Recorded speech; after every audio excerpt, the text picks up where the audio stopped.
Telugu audio Bible సంఖ్యాకాండము 20వ అధ్యాయము.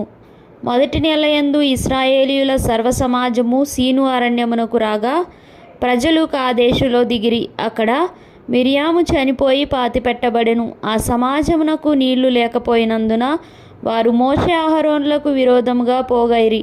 జనులు మోషేతో వాదించుచు, అయ్యో, మా సహోదరులు యెహోవా ఎదుట చనిపోయినప్పుడు మేమును చనిపోయిన ఎడల ఎంతో మేలు. అయితే మేమును మా పశువులను ఇక్కడ చనిపోవునట్లు ఈ అరణ్యంలోనికి యెహోవా సమాజమును మీరేలా తెచ్చితిరి? ఈ కాని చోటికి మమ్ము తెచ్చుటకు ఐగుప్తులో నుండి మమ్మును ఏల రప్పించితిరి? ఈ స్థలములో గింజలు లేవు, అంజూరలు లేవు, ద్రాక్షలు లేవు, దానిమ్మలు లేవు, త్రాగుటకు నీళ్ళే లేవనిరి. అప్పుడు మోషే అహరోనులు సమాజము ఎదుట నుండి ప్రత్యక్షపు గుడారము యొక్క ద్వారంలోనికి వెళ్ళి సాగిలపడగా యెహోవా మహిమ వారికి కనబడెను. అంతటా యెహోవా మోషేకు ఇలాగు సెలవిచ్చెను, నీవు నీ కర్రను తీసుకొని నీవును నీ సహోదరుడైన అహరోనును ఈ సమాజమును పోగు చేసి వారి కన్నుల ఎదుట ఆ బండతో మాటలాడుము, అది నీళ్ళిచ్చును. నీవు వారి కొరకు నీళ్లను బండలో నుండి రప్పించి సమాజమునకును వారి పశువులకును త్రాగుటకిమ్ము. యెహోవా అతనికి ఆజ్ఞాపించినట్లు మోషే ఆయన సన్నిధి నుండి ఆ కర్రను తీసుకొని పోయెను. తరువాత మోషే అహరోనులు ఆ బండ ఎదుట సమాజమును పోగు చేసినప్పుడు అతడు వారితో, ద్రోహులారా వినుడి, మేము ఈ బండలో నుండి మీ కొరకు నీళ్లు రప్పింపవలెనా అనెను. అప్పుడు మోషే తన చెయ్యి ఎత్తి 2 మార్లు తన కర్రతో ఆ బండను కొట్టగా నీళ్లు సమృద్ధిగా ప్రవహించెను.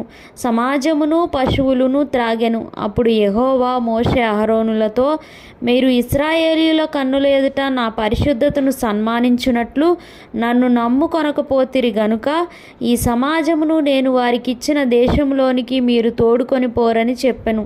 అవి మెరీబా జలమనబడెను. ఏలైనగా ఇశ్రాయేలీయులు యెహోవాతో వాదించినప్పుడు ఆయన వారి మధ్యను తన్ను పరిశుద్ధపరచుకొనెను.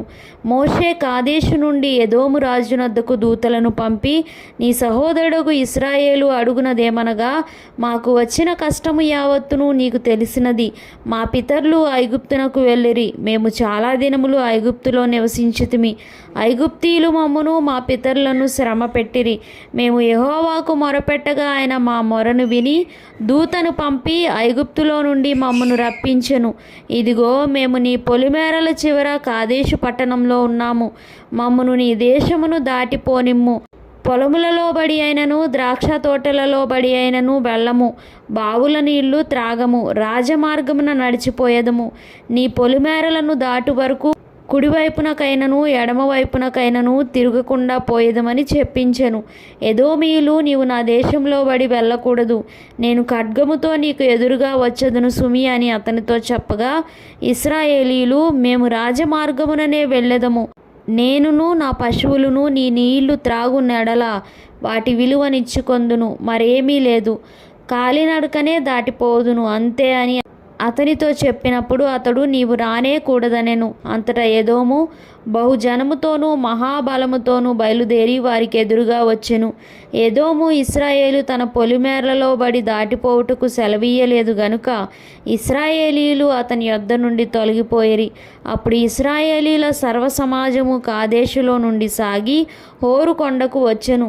యెహోవా ఎదోము పొలిమేరల యొద్దనున్న హోరు కొండలో మోషే అహరోనులకు ఇలాగు సెలవిచ్చెను, అహరోను తన పితరులతో చేర్చబడును. ఏలైనగా మెరీబా నీళ్ల యొద్ద మీరు నా మాట వినక నా మీద తిరుగుబాటు చేసితిరి గనుక నేను ఇశ్రాయేలీలకు ఇచ్చిన దేశమందు అతడు ప్రవేశింపడు. నీవు అహరోనును అతని కుమారుడైన ఎలియాజరును తోడుకొని హోరు కొండ ఎక్కి అహరోను వస్త్రములు తీసి అతని కుమారుడైన ఎలియాజరునకు తొడిగించుము. అహరోను తన పితరులతో చేర్చబడి అక్కడ చనిపోవును. యెహోవా ఆజ్ఞాపించినట్లు మోషే చేసెను. సర్వసమాజము చూచుచుండగా వారు హోరు కొండనెక్కిరి. మోషే అహరోను వస్త్రములు తీసి అతని కుమారుడైన ఎలియాజరునకు తొడిగించెను. అహరోను కొండ శిఖరమున చనిపోయెను. తరువాత మోషేయు ఎలియాజరును ఆ కొండ దిగి వచ్చిరి.